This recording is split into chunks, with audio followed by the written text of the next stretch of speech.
All right, today we are going to unlock a really powerful coaching tool. It's all about getting to the heart of what really holds a team back. And believe it or not, it all boils down to just two simple questions.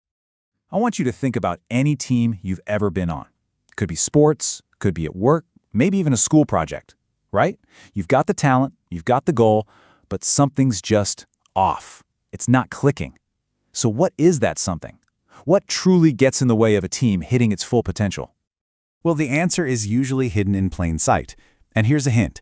It's probably not about strategy or skill. So let's dive into this incredibly simple, but really profound process that some of the best high-performance coaches use to figure out what's actually going on under the surface. Okay, so it all starts with just a single sheet of paper and two questions. That's it.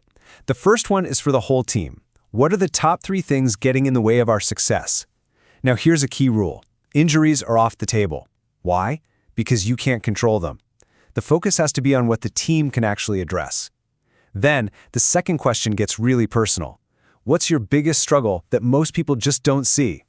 And as soon as everyone finishes writing, they just fold that paper right in half. Now this simple little fold, it's actually super important. It creates this physical and you could say psychological barrier. It separates the public, team stuff from the private individual struggles. And on that personal side of the paper, wow, the answers can be incredibly raw and vulnerable. Stuff you would just never guess your teammate is dealing with. Like this one player who wrote about feeling the weight of a parent's happiness on their shoulders with every single play.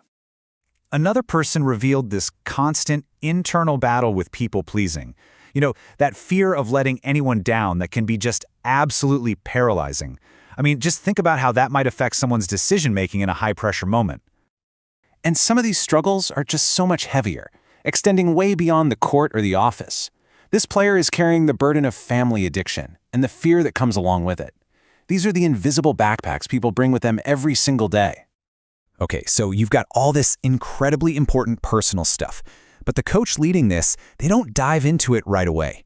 Definitely not in a group setting. The immediate focus actually shifts to the other half of that paper, the part that speaks for the whole team. And what they get from that top half of the page is something they call the team's curriculum. And I just love that phrase, don't you? It's not a list of complaints or problems. It's a roadmap, a syllabus even, that the team themselves built. It's what they've all agreed they need to work on together to get better.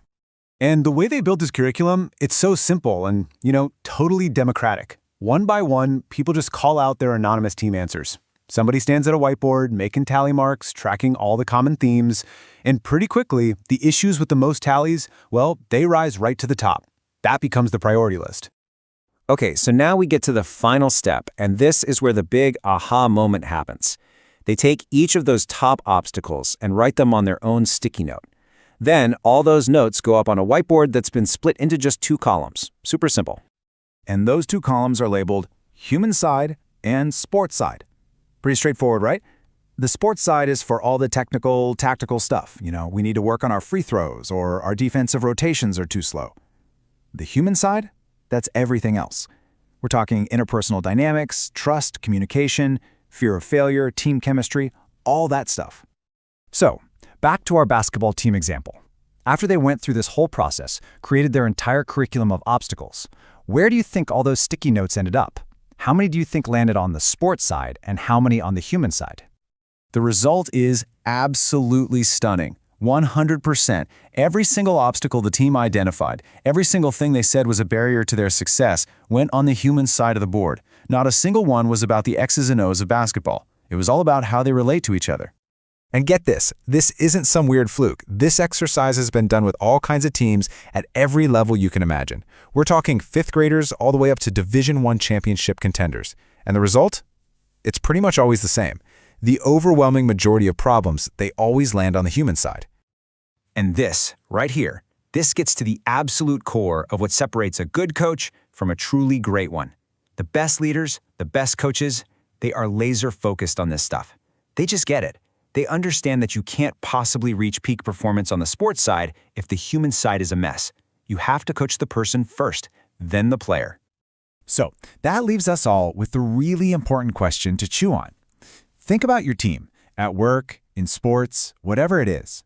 We spend so much time and energy on strategy, on tactics, on the what. But what if the real key, The secret to unlocking all that potential is hidden on the human side. What are those unspoken issues of trust, or communication, or fear that might be holding your team back right now?